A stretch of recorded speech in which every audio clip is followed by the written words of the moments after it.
"You're embarrassing for my influencer friends," my sister said, so I cut the power to her party and got her jailed for fraud she posted online. I'm a 30-year-old boy who has always been the responsible one in my family. I've been working as a construction foreman for about a decade. It's nice money, but my back hurts from years of heavy lifting. At 22, I began as a basic worker and worked my way up through sheer determination, showing up every day, even when I was sick or injured. My supervisor noticed and promoted me after 3 years.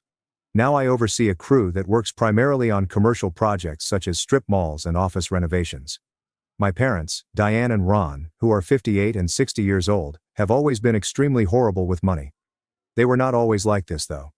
When I was a kid, Dad worked at a paper mill and Mom worked part-time at a dentist's office. We were not wealthy, but we had plenty. The mill closed when I was in high school, and things went bad from there. Dad hopped about jobs, never finding anything stable. Mom began working full-time, but they had already been accustomed to a lifestyle that they could no longer afford. Credit cards became their go-to option for everything. A new television, a vacation they couldn't afford, and, you guessed it, car repairs. By the time I graduated from high school, they were drowning in debt but pretended everything was normal. I couldn't afford college with their finances in tatters, so I went straight into construction while living at home to help pay the expenses. Lena, my younger sister, is 27 years old and has been even worse. She calls herself an aspiring content creator, but she's really just another ordinary girl who posts filtered photos and unboxing videos to her sad 1,200 followers. She spent $900 on a ring light setup last year and claims to be the next Kylie Jenner or something. Never mind that she studied communications at the public institution for 5 years. She took an extra year to graduate because she kept changing her mind, and she now has a degree collecting dust someplace. After college, she worked at a marketing agency for 8 months before leaving because her supervisor did not accept her vision. Since then, she's resigned to a series of part-time retail jobs when they want her to, work. Between jobs, she lives rent-free at our parents' house, consuming their food and racking up their utility bills while developing her brand. Lena tried to launch some ridiculous online apparel business that failed after spending $15,000 of my parents' retirement funds. She compared high-end fashion to high-end rubbish bags adorned with sequins. The funniest part was seeing her publish these cringe-worthy entrepreneur posts as the firm was actively collapsing. Rise and grind, boss babe, women in business. But she couldn't even ship the appropriate sizes to customers.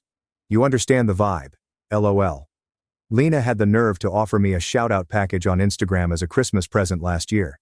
She genuinely handed me a card with her own profile on it, stating, "Congrats, you've won a featured post on Lena Styles." What is that? Meanwhile, I had spent $350 on the Apple Watch she had been hinting at for months. I even tried to help her small business by building shelves, setting up spreadsheets, and offering to handle shipments with my logistics skills. She brushed it aside, claiming that my corporate approach had destroyed her creativity. 2 months later, she was inundated with complaints about incorrect purchases and delayed deliveries. When customers began submitting poor reviews, she called me and cried about internet bullies, expecting me to contact her and make things right because I am good with difficult people. I refused, and she did not talk to me for a month, which was probably the most tranquil month of my life. My parents eat that stuff up. Dad got her a MacBook Pro for editing, and she uses it to watch Netflix. Mom defends every failure as if it were a medal of pride. Lena's exploring her passions. No, she's investigating your money. Anytime I suggest that Lena acquire a real job, I'm the evil guy. You just don't understand the creator economy, Sam. I believe the creator economy entails really producing anything of worth. But what do I know?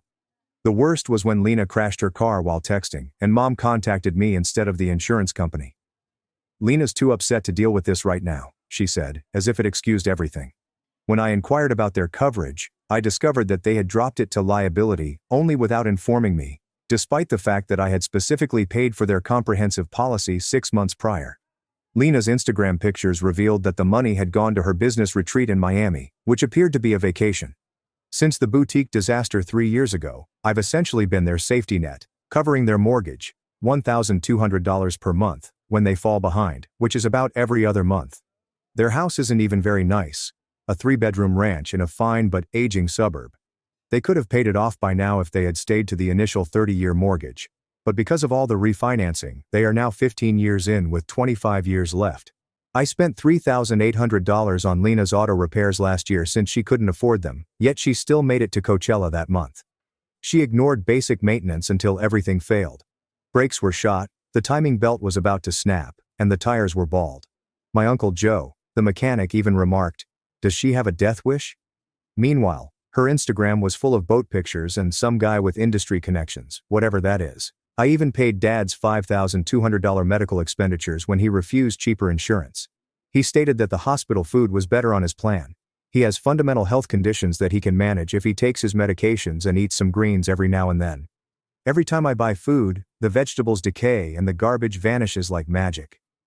Then he has the gall to contact me, wheezing after climbing the stairs, to complain that his doctor is attempting to dupe him by recommending he lose weight and exercise. Mom is no better with medical issues. She was prescribed generic blood pressure medications but insisted on the name brand, which cost $180 more per month, because she read online that generics are manufactured in China. I tried to explain that her prescription is exactly the same substance, but cheaper. And she accused me of wanting her to die just to save a few dollars. Then she asked me to drive her to 3 other pharmacies to find one that had her chosen brand. I was once late sending money for their power bill since I was in the hospital due to a work injury. A beam landed on my shoulder and tore my rotator cuff. The surgeon told me I was fortunate it wasn't worse. Mom contacted me 4 times and asked where the money was. She didn't even ask how I was doing. She just said, "We need that transfer today, Sam." I was on post-op painkillers and trying to figure out how to perform a bank transfer with one arm in a sling. The next day she arrived at the hospital not with food or comfort supplies, but with their water bill and property tax bill. She placed them on my lunch tray next to my Jell-O cup and began calculating how much I would need to transfer after I received my workers' compensation payout. Then she complained about the hospital parking cost and suggested that I also cover it. Over the course of 3 years, I've invested around $42,000 in their lives. That is not an estimate. I went through my bank statements and totaled everything up one dismal Sunday night. Mortgage assistance, car payments, medical costs, unpaid debts, groceries, and utilities, it all added up. Meanwhile, I'm living in a dingy 1-bedroom apartment with pipes that sound like they're summoning demons every time I flush. But hey, family is family, right? At least that's what I kept telling myself as my savings account dwindled. My flat is not inexpensive, costing $1,350 per month for 680 square feet in a building that was presumably excellent when Reagan was president. The location is good, close to the majority of our job sites, but the amenities are a joke. The exercise center consists of a rusted treadmill and 2 dumbbells in what was formerly a storage cupboard. The pool is closed more frequently than it is open owing to filter issues. But it's all I can afford while providing for 2 households. My friend Chris kept telling me I was getting used, but I'd dismiss it with the usual, "They'd do the same for me," even though I knew they wouldn't give me $50 if I got stuck. He's known me since high school, and has seen the entire family's finances deplete in real time. Even tried an intervention once, and showed up with spreadsheets outlining how I might have purchased a home by now. I got angry, ignored him for 2 weeks, and then apologized when I understood he was simply looking out. Chris's prediction came true last Thanksgiving. I got the real deal. 103-degree fever. It felt like death. I called Mom and said I couldn't make dinner. Her response: "But who's going to carve the turkey? Your father's wrist is still sore from his golf game." Not, "Are you okay?" or "Need anything?" but anxiety over who would carry out my assigned role. I ended up dragging myself there, sweating through dinner and infecting everyone with the illness. When Dad fell ill 3 days later, he had the audacity to complain that I had spoiled his vacation. Then came the call in June, which changed everything. It was a Wednesday night, hotter than anything in my flat. The air conditioner was broken again, and Terry, the maintenance person, had been promising, "I'll fix it tomorrow," for the past 2 weeks. I was lying on my couch in basketball shorts, drinking ice water, when my phone flashed up with my mother's face.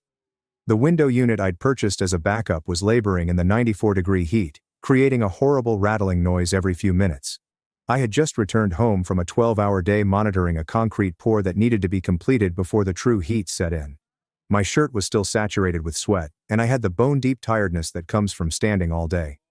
"Hey Mom," I said, assuming she needed groceries or something. "Sam," she said in her fake cherry accent, "just wanted to let you know Lena's hosting a big pool party at her place for the 4th. We're covering everything." By her place, Mom meant Lena's townhouse, which I was supporting by $600 per month, because she couldn't afford the entire $1,800 rent on her intermittent income from part-time social media consulting jobs. By covering everything, she meant I would get a call in a day or two asking for some assistance with party supplies. I waited for the invitation. It didn't arrive. So, should I bring something? I finally inquired. Oh, she replied with a strange chuckle. Actually, Lena doesn't want you there. She's invited some influencer friends and doesn't want them seeing her, less successful family members. No offense. I almost choked. Are you freaking kidding me? After everything I've done for you guys? Don't be so sensitive, Sam. It's her big networking opportunity. She can't have you showing up in your work clothes, talking about construction. It ruins her image. I looked down at my faded t-shirt, which has my company's emblem and a small tear at the hem. Was this what Lena felt so ashamed of? The fact that I did work for a living. Her image. Mom, I live in a shoebox flat because I have been paying your expenses. I gave Lena $3,000 last month. The $3,000 was for a social media course led by an Instagram guru who promised to reveal the secrets of monetization.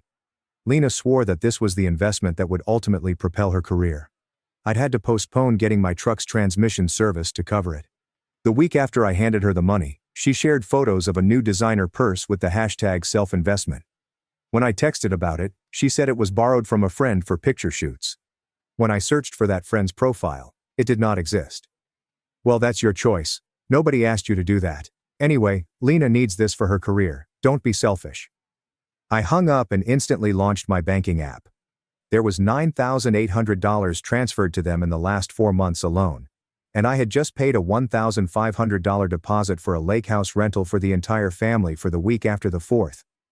Mom had begged for a family vacation for months. I'd planned to surprise them this weekend. It had a pier for fishing, which Dad used to like before becoming too lazy to go to a fire pit for s'mores, and enough beds so that we weren't on top of each other. My finger hovered over the cancel link. That Instagram image from last weekend with her posing on some guy's boat with the caption, "Self-care Sunday, sometimes you gotta splurge on yourself," with the nail polish emoji. I was eating ramen for the 3rd time that week because I had helped Mom pay their property tax bill. I pressed cancel, refunds were processed. But it wasn't enough. Not nearly enough. For the first time in years, I allowed myself to feel the anger I'd been suppressing all those times I'd skipped going out with friends because I couldn't afford it. The vacation days I'd sold back to my company for extra cash that went straight to their bills, the dating relationships that fizzled because I was always stressed about money or getting calls from my family while on dates, like the time I went to dinner with Rachel, a fantastic architect I met at work. Lena called 5 times in a row, just as our lunch arrived. When I finally responded, assuming someone had died, it was because she had locked herself out of her Apple account and needed my password right away, because she was in the middle of a very important Instagram live. Rachel never returned my calls following that occasion. The next morning, I called my cousin Jake, who works for the electricity company. "Yo, need a favor?" I asked when he picked up. "What's up, man? You sound pissed." Jake and I were close as youngsters, before my family's financial tragedy drove me away from everyone. He'd gotten a good union job right out of high school, bought a modest house with his wife Tara, and had 2 children and a dog, which was the usual stable life I should have had if I hadn't been constantly bailing out my family. I laid out the entire situation, years of assistance, thousands of dollars taken from my account, and now being barred from the family 4th of July celebration because I would jeopardize Lena's influencer status. "That is messed up," Jake replied. "Your sister's always been a taker, but your parents should know better." My plan was straightforward. Jake worked in the scheduling department of the energy company. With the impending summer, they were already planning for potential brownouts owing to heavy AC consumption. All he had to do was make sure my parents' area was scheduled for a maintenance outage during peak 4th of July celebration hours. Jake laughed as I explained. "That's wild, dude. I love it. I'm in." "You sure you won't get in trouble?" I inquired, suddenly apprehensive about involving him in my family issue. "Nah, these maintenance outages are scheduled all the time in summer. I'll just move some things around on the calendar. Totally routine paperwork stuff. Nobody will question it." I also contacted my friend Luis, who does HVAC work. His company was in charge of the maintenance for Lena's townhouse complex. "Are you sure about this?" he said after I explained. "Text me when you want it done." Luis agreed to postpone the repair order for Lena's air conditioner, which was already showing indications of strain. Nothing risky, just ensuring sure it wasn't mended before the party, when it would undoubtedly fail in the heat. All he had to do was move her repair ticket to the after-holiday weekend pile, which was routine procedure given the backlog of emergency calls they received during the heat wave. Over the next few days I kept things as normal. Dad called and asked for $200 for party supplies, which I sent without remark. Mom emailed about borrowing my coolers for the party, and I happily dropped them off. Lena did not contact me except to ask if I might promote her party posts. A nerve. I also began covertly planning for my own freedom. I phoned my bank to remove my parents as approved users from my backup credit card, which I had put up for emergencies but had somehow become their normal shopping card. I changed all of my passwords and PINs. I even called my cell phone carrier to have Lena removed from my family plan, where I had been paying for her unlimited data for years. The customer service representative inquired whether I wanted to notify the removed line. Definitely not, I replied. Let her find out the hard way. Jake stopped by my house the day before the 4th with a drink. All set for tomorrow, he smiled.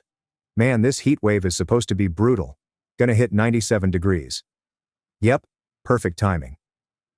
On July 4th, my social media feeds were filled with Lena's pool party preparations. Mom is arranging platters of food. Dad, dressed in a silly grill apron, is assembling new patio furniture that I know I purchased for at some point. Lena poses with her buddies by the pool in her new swimsuit. Family time exuded joy and positivity. The food presentation included costly steaks, exquisite charcuterie boards, and what appeared to be prepared desserts. There were professional-looking decorations everywhere, including balloon arches, personalized banners, and what appeared to be a picture booth complete with props, all for Lena's networking opportunity. I identified the pool floats from my Amazon account. They had been brought to my house by mistake last week before I forwarded them to Lena. She'd ordered $300 worth of inflatables on my account and forgotten to mention it. She even shared a narrative with a mediocre influencer with 5,000 followers, pretending she'd secured a famous appearance. So blessed to have Lifestyle by Jenna at my exclusive pool gathering, bar, networking my cord blessed, she posted on Instagram. I spent the day at a baseball game with Chris, keeping my phone on mute. We had good seats near the third baseline. I purchased myself a jersey, had an exorbitant drink and nachos, and even indulged in dessert. So, are you really going through with this? Chris inquired. Yep, I replied. Tonight's the night I stop being their safety net. About time, he responded. What are you going to do with all that extra money you're not sending their way? I hadn't even considered that far ahead. Maybe I should start saving for my own house. Alternatively, take an actual vacation for once. Maybe I'll even start dating again, instead of having to terminate every night early when mom calls about the water bill. To financial freedom, Chris remarked, raising his cup. When we returned home at 11:45 p.m., my phone exploded. Mom said, Sam, the power just went out the whole block. Call us back. My dad. Son, we need help. Power's gone and it's hot as hell in here. Lena, you're right. What the hell did you do? The power's out and all my influencer friends are leaving, my makeup is running. I continued scrolling through the messages, delighted at each one. The satisfaction was genuine. Lena asks, my refrigerator full of party food is going to spoil. This is thousands of dollars. Mother. Sam, please call us back. It's an emergency. Dad responded, the neighbors say the power company says it won't be back until morning. Then came social media notifications. Lena's Instagram story update. Worst night ever. Power outage ruined everything. Universe is testing me. One of her friends had posted, thanks for the sweat fest, Lena Styles. Maybe check your electricity bill next time. LOL. Another person commented, some exclusive event. Couldn't even keep the lights on. Fail. The schadenfreude was tasty. Then I turned off my phone and fell asleep like a baby for the first time in years. There is no need to worry about tomorrow's family emergency. I made no mental calculations about how much I could spare this month. Just a restful, dreamless slumber. The next day, they continued to send notifications. 47 missed calls, 23 voicemails, and 89 SMS. I scrolled through them with a big smile on my face. The power had gone out at Lena's just as the party was reaching its peak. Jake had planned for their block to be mistakenly deprioritized for restoration owing to a system glitch. At midnight, temperatures remained in the 90s and everyone had left Lena's gloomy, steamy house. Her beautiful pool party had ended with warm drinks, melting ice cream, and a bunch of sweaty, irritated people. But that was only the beginning. The AC had entirely failed at 10 p.m., just before the power outage. Luis had confirmed that the emergency repair team had scheduling issues. Lena's townhouse had become an oven due to a lack of both air conditioning and power. According to the increasingly panicked texts, the majority of her influencer friends had fled within an hour of the power outage, grumbling about the heat and darkness. One of Lena's texts truly struck me. "I've lost all my credibility because of you.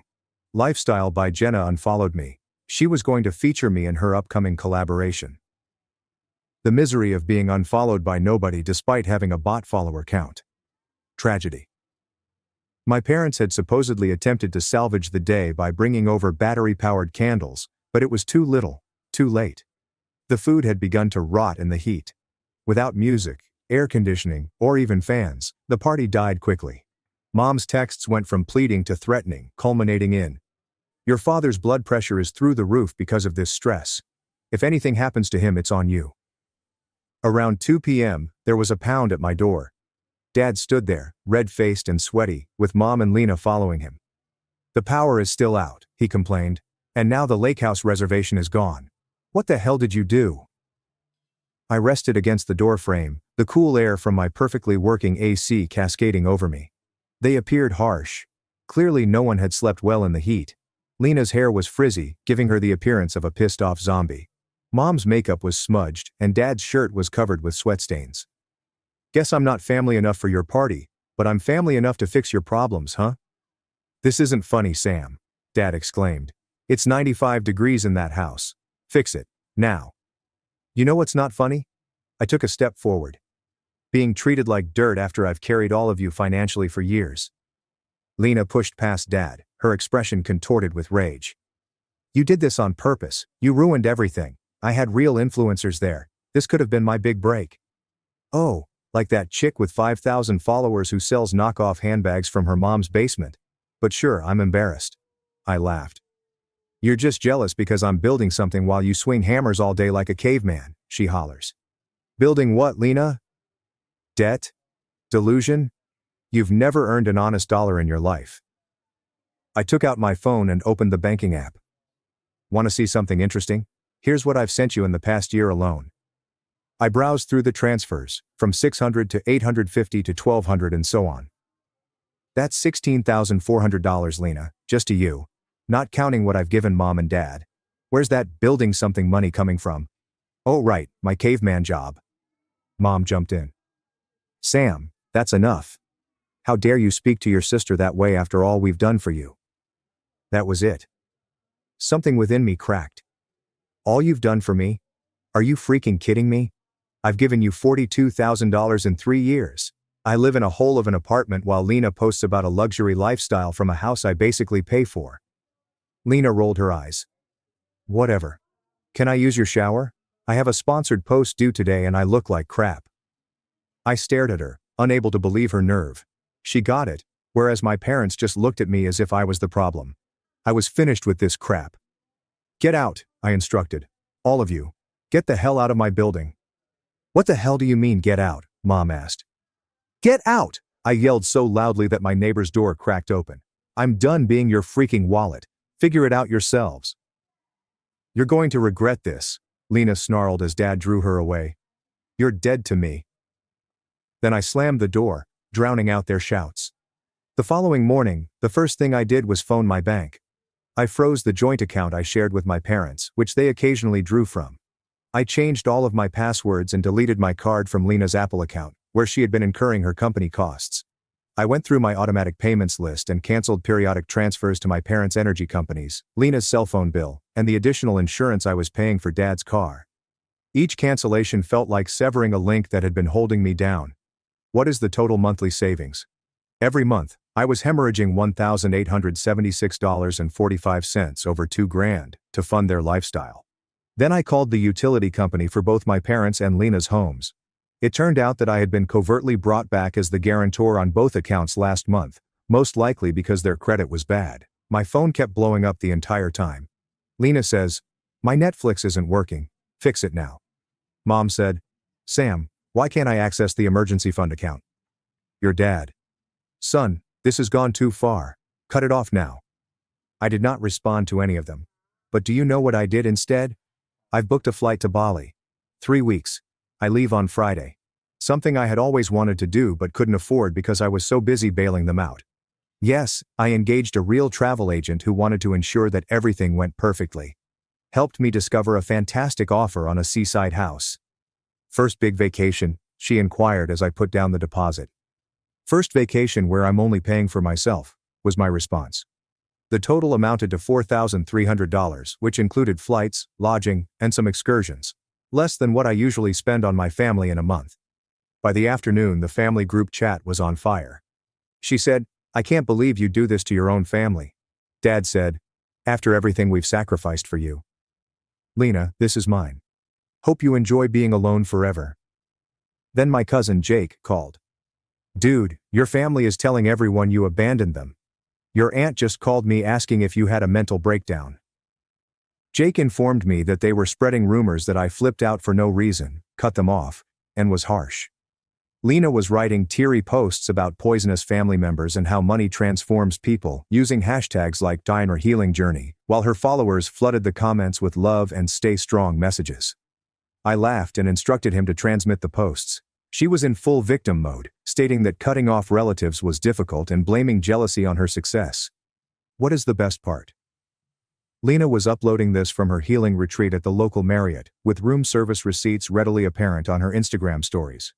She had somehow managed to go from broke to booking overnight hotel stays. Jake confirmed that my parents had temporarily moved in with Lena until their electricity was restored, using the victim card with relatives to collect sympathy money. My aunt had supposedly sent them $500 after hearing their sad story. I said nothing. Allow them to spin whatever helps them sleep at night. I am out of the game. I spent the remainder of the week ignoring their calls and getting ready for my vacation. I purchased new clothes, a decent camera, and some hiking gear, all of which I had always desired but never justified because the money was always used to solve someone else's crisis. Then, on Wednesday, my neighbor saw me in the parking lot. "Hey man, your family was here again earlier, banging on your door for 20 minutes. Is everything all right?" They looked pissed. "Sorry about that," I said. Family drama. My dad texted me on Thursday night, the day before my trip. "Your mother is crying herself to sleep every night. Hope you're happy." I responded for the first time in days. "I'm actually happier than I've been in years. I'll be flying to Bali tomorrow. Don't contact me." Mom sent a message nearly immediately. "You're going on vacation while we're struggling? How could you be so selfish?" I blocked them all. I finished packing. I ordered myself a delicious meal. For once, I wasn't counting pennies or thinking about their next crisis. Nope. I was on vacation instead. You will not believe the craziness that occurred while I was away. I just returned from my trip, and what I discovered at home left me frozen. I never anticipated things to go so out of control. But, here we are. I still can't believe how the single vacation I've ever taken turned into full mayhem just because my family wouldn't let me enjoy it in peace. Buckle up. Let me tell you what has already happened. First and foremost, Bali was fantastic. 3 weeks of beaches, hiking, delicious cuisine, and zero family drama. I had gone fully dark on social media to avoid them tracking my location or activity. For the first time in my adult life, I was totally unavailable to them. I met new friends at my resort, including an Australian couple who couldn't believe I'd never traveled before. There were a lot of funny stories over there. But that's not our topic.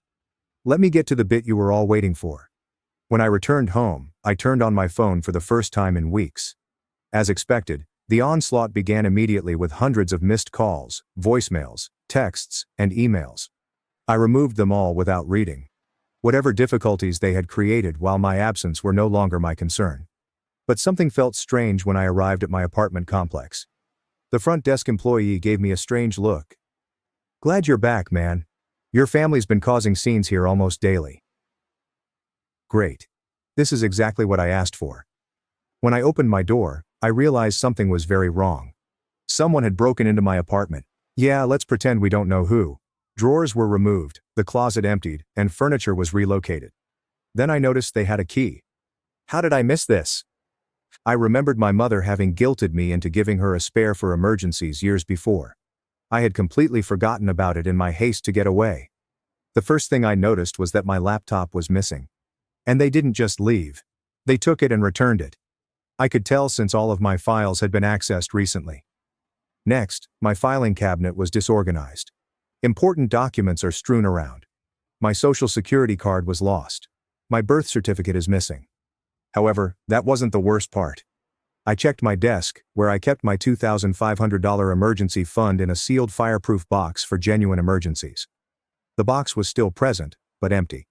The key was in my sock drawer, which had been completely upended. I instantly got out my phone to check my credit report. 4 new credit cards were opened in my name while I was away. 4. 2 had already been maxed out, and a loan application with my information was pending. They had taken my identity while I was away for nearly a month. That was all it took them. I immediately contacted the police and filed a report for theft and identity fraud. Next, I called my bank. Thank goodness I had the wisdom to enable 2-factor authentication before leaving. They attempted to access my account several times, but were unable to pass the security procedures that required sending codes to my overseas phone number. The bank identified the attempts as suspicious and tightened security measures. I spent the following 3 days in extreme agony, calling credit bureaus, submitting fraud alerts, disputing charges, and recording every detail. The identity theft protection program I signed up for reinforced my fears. The applications were all submitted from my parents' IP address and filled out on Lena's laptop. They hadn't even attempted to conceal it. Why? They never expected me to go this far. I called my cousin Jake and told him everything. Jake was silent for a minute. They've been telling everyone you abandoned them without warning. Your mom's been playing the victim card hard, posting on Facebook about how they're struggling to make ends meet with medical bills. Let me guess they haven't mentioned stealing my identity or robbing my apartment. Shockingly, no, Jake said, laughing. But here's something you should know. Lena's been bragging to my wife's cousin about getting back at you. Said something about teaching you a lesson about family loyalty. She's not exactly keeping it secret in certain circles. Perfect. I spent the following week securing everything. Changed the locks, installed cameras in my apartment, and gathered all proof of fraud and theft.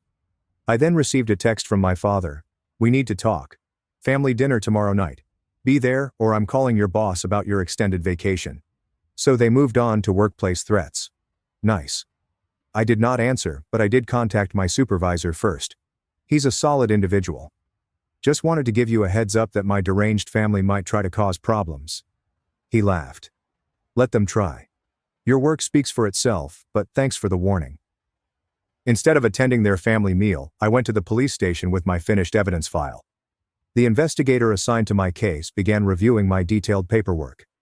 This is open and shut. We'll be making arrests within 48 hours.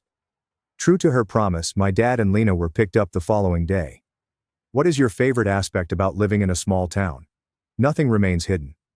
Lena's prized social media exploded when followers, largely college classmates who learned everything through Instagram chatter, realized her affluent lifestyle was based on theft and fraud. My parents' friends began to distance themselves as the information emerged. Now, I won't bore you with the entire legal process. However, in the end, their defense was pathetic. We were just taking what he owed us for raising him. The judge and the jury did not buy it. My parents received probation and required financial counseling due to their age and spotless prior histories. Lena was not so fortunate. Her previous shoplifting case and the laptop evidence earned her 18 months. Her tearful courtroom outburst about her influencer career being wrecked did not help. The reparation order was the greatest part. They must repay all they stole, plus damages for identity theft. Every month a check is sent to me rather than from me. How is that for karma? Now I intend to relocate out of that place as soon as my lease expires. I've already begun looking for a house in a new neighborhood with good security and no extra keys distributed to anyone.